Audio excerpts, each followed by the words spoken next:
Alright, so here are some instructions on how to assemble these battery packs. The first thing you need to do is to line up the clips at the top here, and if you look, they're like little hooks. I added corresponding squares at the bottom so you could join these up lengthways. It's a little awkward and the join is weak, but it's just to key it so you can make a tray of any length. And as you'll see later on, the wire will do most of the work of holding these things together. So you can take the top clip and press it on to keep the two halves together while you add the wire. It might be easier to just press it on one half to begin with. Okay, so get one of the thin wires, and you may see some little bits of dielectric grease on here. I found that this stuff irritated my soft and delicate skin slightly, so I'll include a glove with every order. Usage is optional. Okay, so this is a matter of stitching the two halves of the tray together with the bus bar in between. To start, we'll make a loop through the first two holes on one side, next to the top clip here.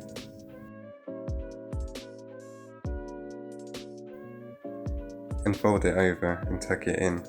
It should be about this length on that side.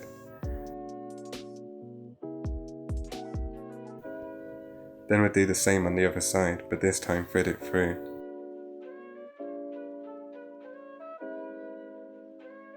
And then eventually we'll pull it tight.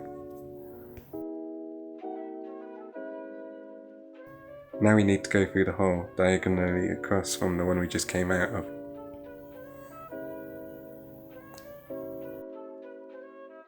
You want to bend the last part of this wire into an S shape, like this. Now we can add our bus bar. You might notice some dielectric grease on this as well. So you may want to twist it to get it in the stitches that we've already done here. And then you can hold your wire in the notch here and slip it under the bus bar to get to the other side. So yeah, whenever we cross from one side to the other, we can take the opportunity to tighten the wire. So yeah, you can hold the tray with one hand and steady the bus bar with your finger while tugging on the wire to tighten this up. So now all we need to do is repeat the stitch we did before while accounting for the bus bar. So go under the bus bar and pull the wire tight here. And now go around the bus bar and down into that hole that's diagonally across. It'll be a bit obscured by the bus bar at this point, but you should be able to slip your wire into it and pull from the other side. And then you need to repeat this all the way along.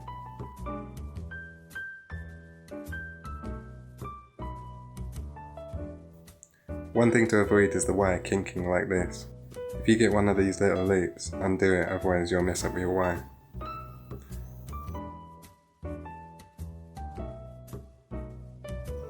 Okay, I'll speed up the video for the rest of this. Takes a little while. The fastest I've been able to do it is about 15 minutes. That's 7.5 minutes for each side.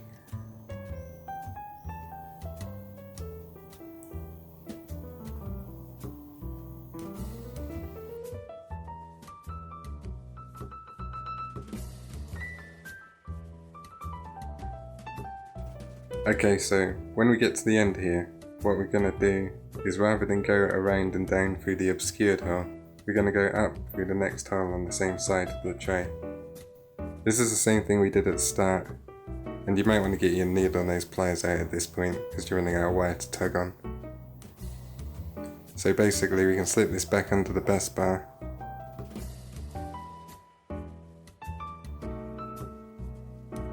Give it a tug with the pliers.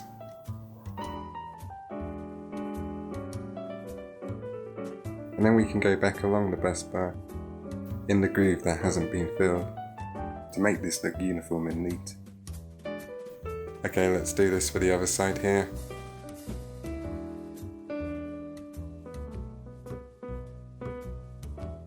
Get this tight with the pliers.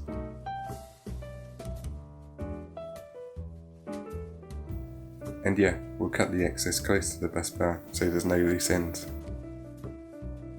You can use pretty much anything to cut this wire, it's so thin.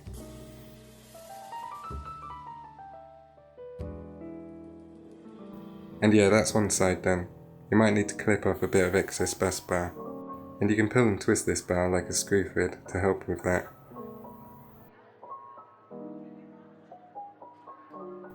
Okay, I'll just speed up the video for this next one, and put a little timer here to show you how long I take.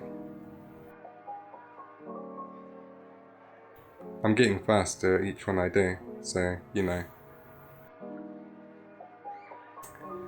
Okay, so now we can take the clip off to add the cables and connectors and whatnot. Hang on a second, this red one doesn't have any heat shrink. I'm adding heat shrink to the positive connector's spade terminal to prevent it from bridging to the bus bar, bypassing the fuse. You'll see what I'm talking about in a sec. Okay, there's a bit of clear heat shrink on there. Now add the loose spade terminal to one side of the tray, and the negative connector goes on the other side.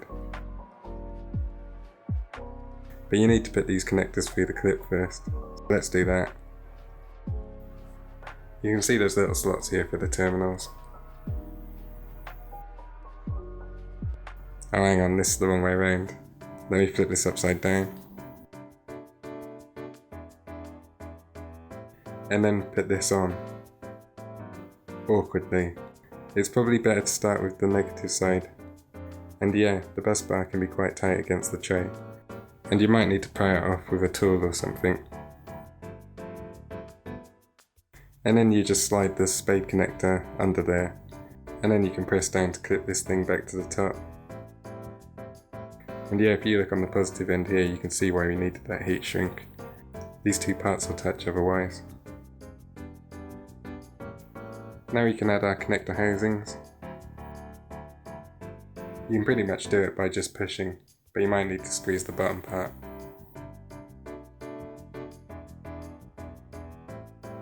And then we can add our car fuse.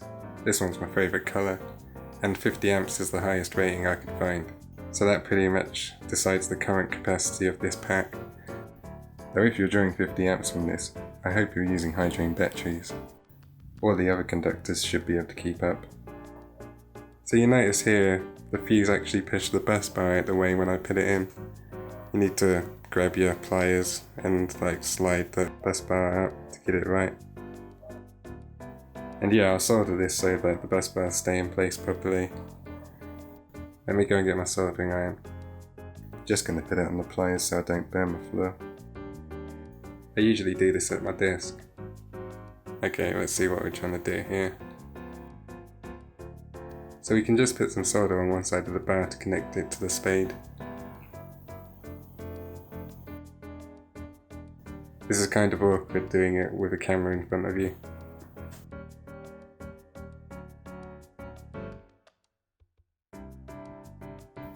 It's not the best soldering job in the world, but this is just a demonstration. Okay, let's have a go at the other one here.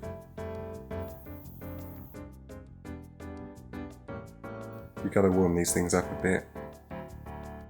Another crappy solder job, but it'll do. You get the idea.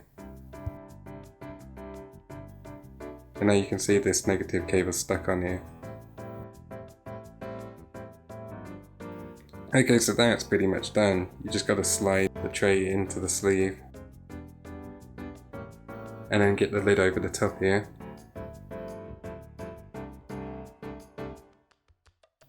And we're done.